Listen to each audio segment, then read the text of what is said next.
حي على الفلاح.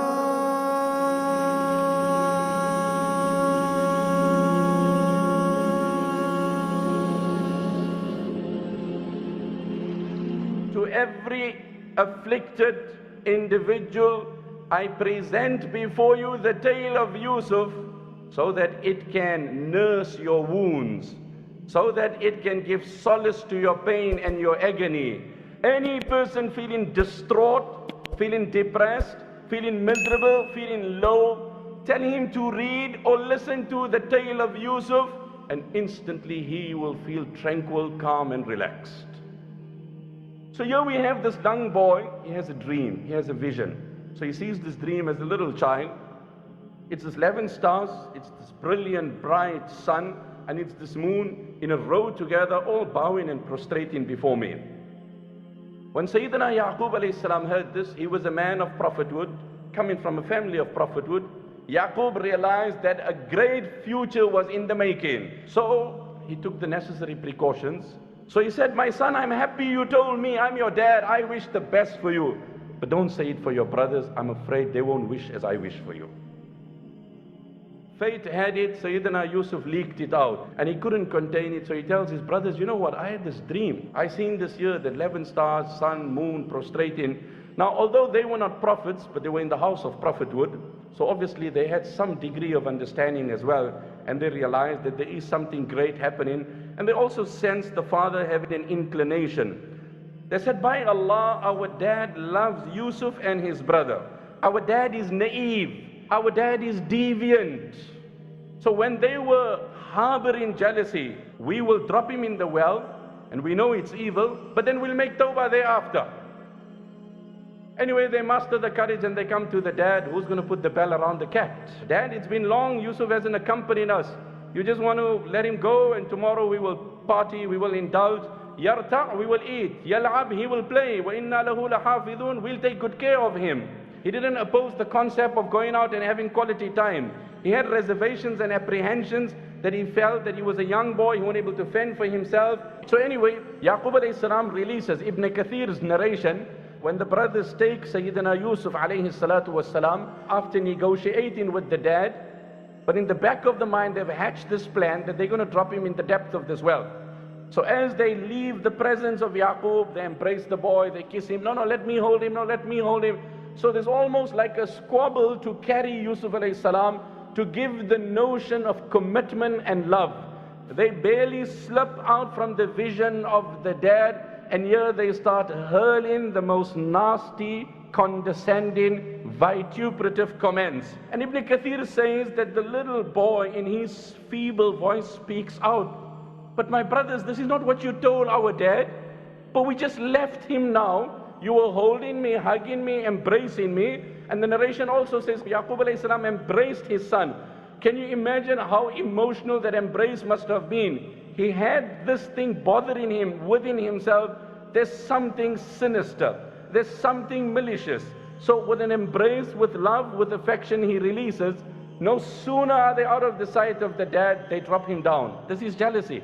Allah said, as he slipped in the depth of the well, we informed him, inspired him, and comforted him. We said, just hang in, Yusuf. Just persevere. There will come a time where you will narrate the details of this event to these very brothers with absolute confidence, and they will not recognize who you are. Now they made up the tale, they dropped him there, but there's a lot of consequences. How do we face our dad? So what they did, they exploited the apprehension of their dad. And they said, listen, the best thing would be to say, the very fears that he had, tragically his fears became a reality. They decided to come by night. They wanted to take shelter in the cover of dark. They didn't have the courage to look their dad in his eyes. Why? Because there was guilt trickling down their cheeks. They come crying. Qurtubi writes, this is a categoric and explicit proof of the fact that every man who tears is not necessarily a victim. Now, you know, a crack in the voice, weakness in the body, you are feeling lethargic. Dad, you're not going to believe us. That's the first sign of a liar. How are you possibly going to hoodwink a Nabi of Allah? Our dad, you're not going to believe us, there was wolves roaming in the area. So dad, really, here is the shirt of our brother. So they come with the shirt of Yusuf stained with false blood. And they say, this is Yusuf alayhi salam's, Yusuf's shirt. And really, apologies my dad, that this is what had happened. Instantly he looked at this and he said, Subhanallah, I would love to meet this wolf. What a neat job in staining my son's shirt. Almost like it opened up his shirt, took it out, stained it without any slit, cut or any hole in any way. This was like a professional job. But this is the beauty of a Nabi. But when he realized it's over and they have fabricated the deal, for me now onwards, I have to persevere in a manner that I don't moan or groan or question my Allah. He was bought by one of the main people in Egypt at the time. One of the officials there. He took him to his house. This is where Yusuf grew up. So he was taken away from his loving father, from his parents, from his mother. At a young age, deprived of that love, deprived from that care, deprived from that parenthood and that homely atmosphere. And when he grew up, it gets worse when the wife of his master, and now she's his master, she can command him, she has authority and power over him. She closes the doors and the windows, and he refused out of fear of Allah subhanahu wa ta'ala. No, he proactively tried to get away from that situation, so he rushed to the door, he ran to the gate, and then they played it down. They tried to keep it low-key so no one hears about it.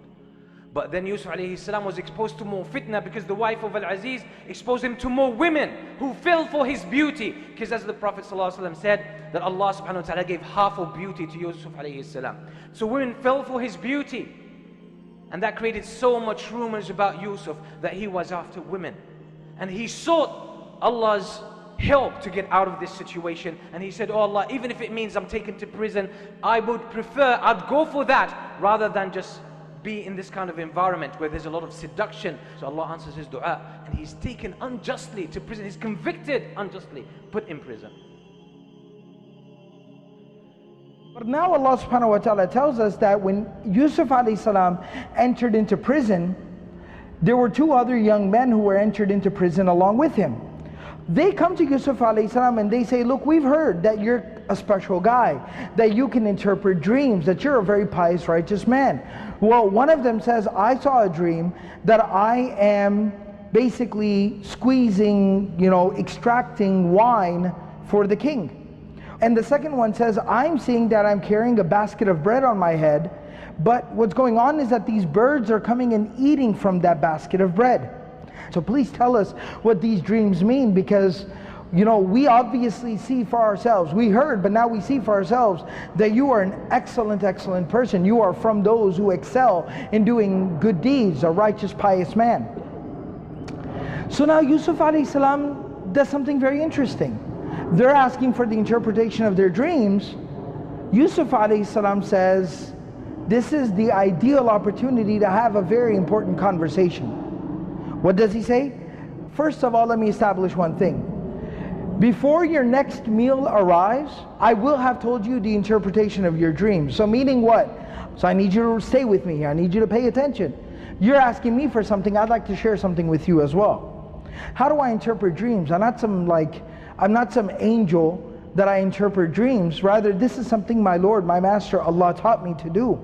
He says, I have left the religion, the way of those people who don't believe in Allah, and they disbelieve very vehemently in the life of the hereafter. They reject belief in the life of the hereafter.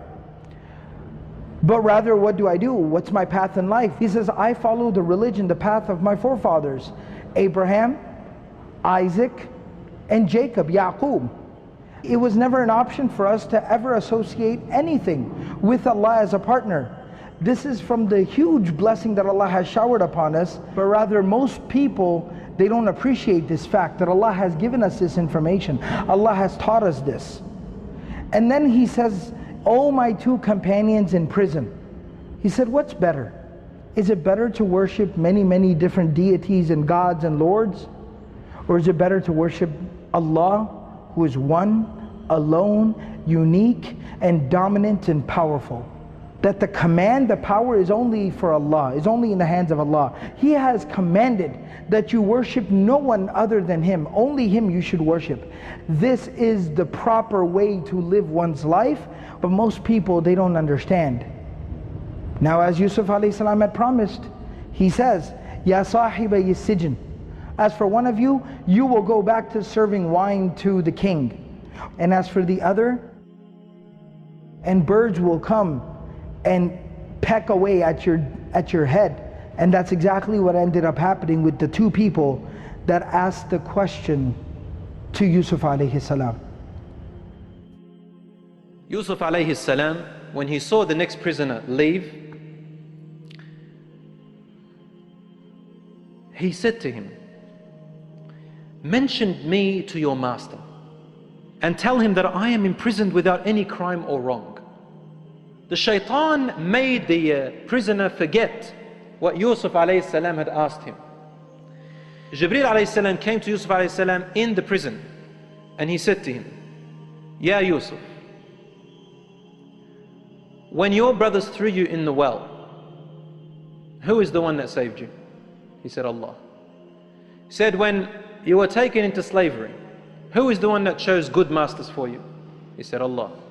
He said, when the women seduced you, who is the one that saved you from it? He said, Allah. He said, what prevented you from asking Allah now again? And so he remained in the prison for several more years. Then something extraordinary happened. The Pharaoh, or the king, saw a dream. Some say that this Pharaoh followed the religion of Yusuf alayhi salam, but he was a good Pharaoh. The Pharaoh saw a dream. I saw 7 fat cows in my dream, and 7 lean cows were devouring the fat cows.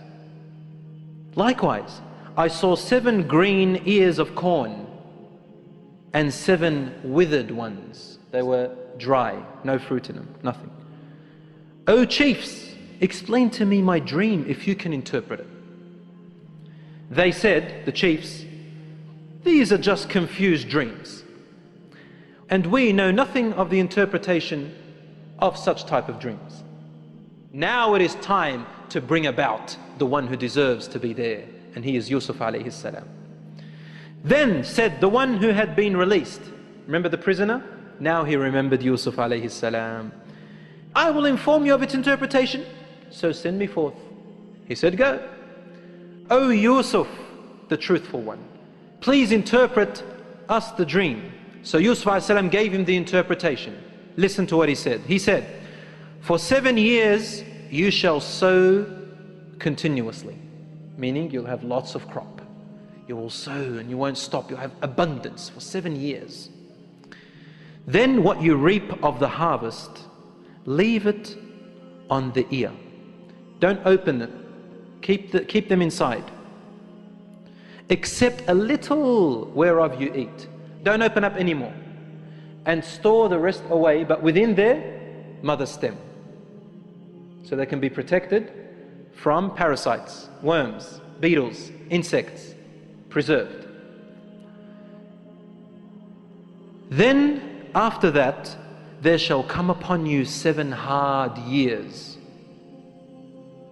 in which you shall devour all that you have reserved for them, except a little you keep in store. You are going to need the amount of what you ate in the last 7 years again. You will eat all of what you reap in those next 7 years, and plus you will need more, except the ones you've stored earlier. So keep them stored. Then there shall come after that a year in which the people have rain, and in which they press wine. 1 year. When the king heard about that, he was taken to extraordinary shock. He said to him, go and get me him. When he went there, the prisoner, he said to him, the king wants you. Yusuf alayhi salam knew that this was good news, but there was something wrong. Yusuf alayhi salam is still accused of something which he didn't do. He refused to get out of the prison until he was proven innocent. So he said to him, go back to your lord, the king. Ask him concerning the women and questioned them.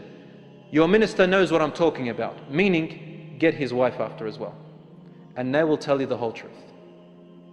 When the king got this, he called them and he put them to trial. And they said, God forbid, we don't know any bad or guilt upon him. Yusuf is absolutely clean.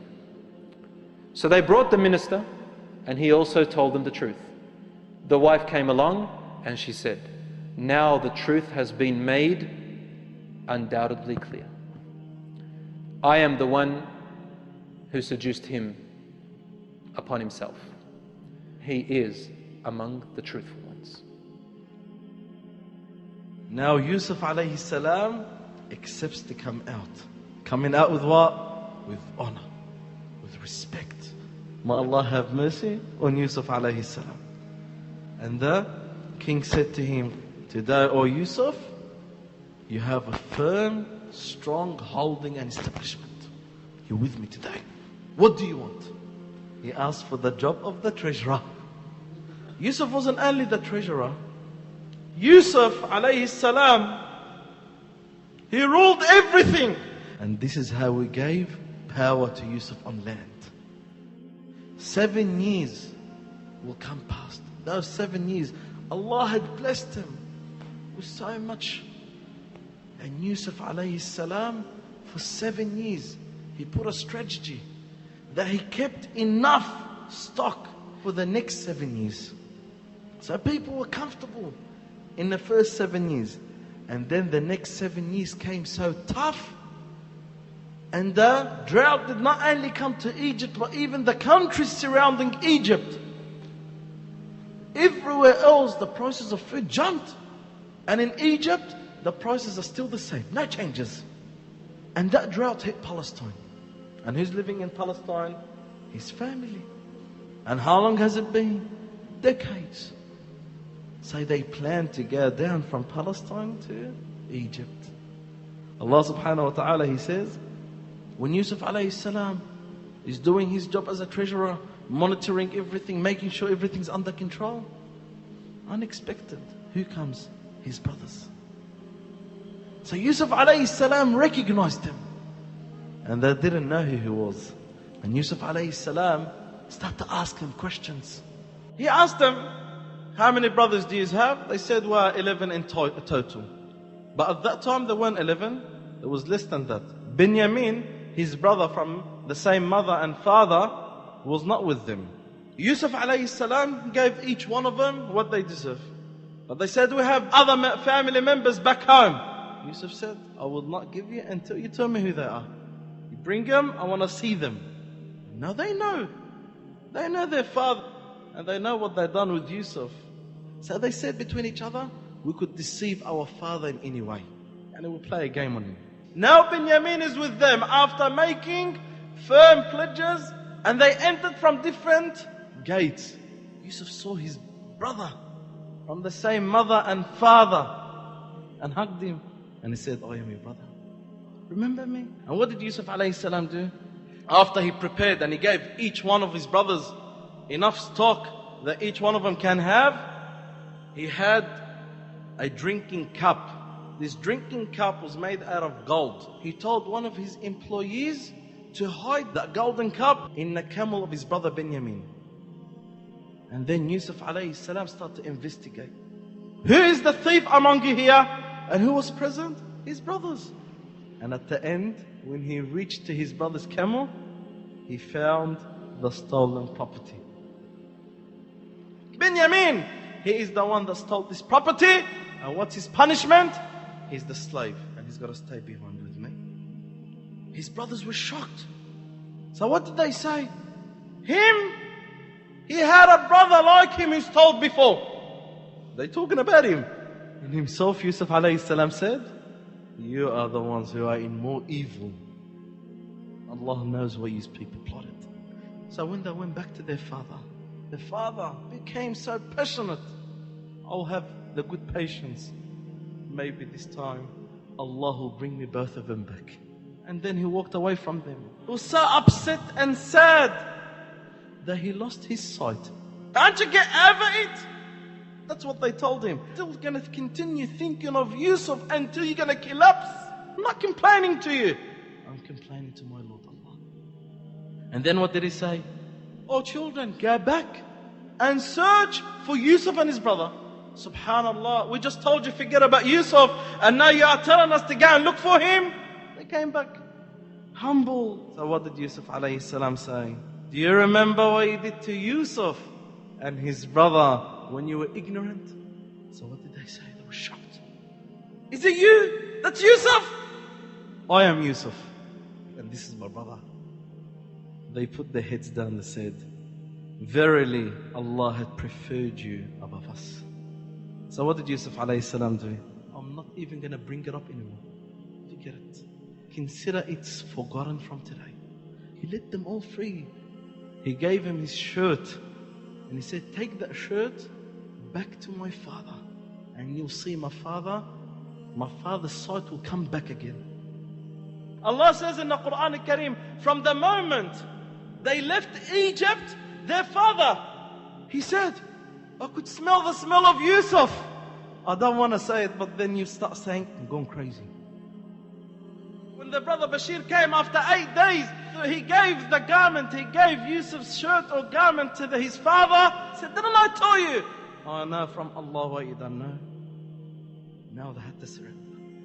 So they said, you know, this person that we've been dealing with turned out to be Yusuf. So they said to their father, oh dad, ask Allah to forgive us. The wolf did not eat Yusuf, we threw him in the world. We were wrongdoers. He said, I'm going to ask Allah to forgive you. He is the most merciful. Yusuf alayhi salam, he grabbed his parents, he hugged them, enter Egypt in peace. He put his mother and his father next to him on the throne. And what did all his brothers do? They all prostrated to Yusuf alayhi salam, including his mother and father. But it was a prostration of respect. So Yusuf alayhi salam said, remember last time I met you, I told you about a dream that I saw, 11 planets and the sun and the moon prostrating to me.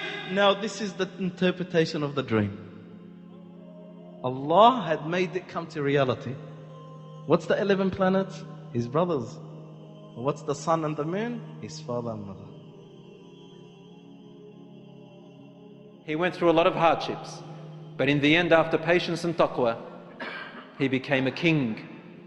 You are going to be victorious.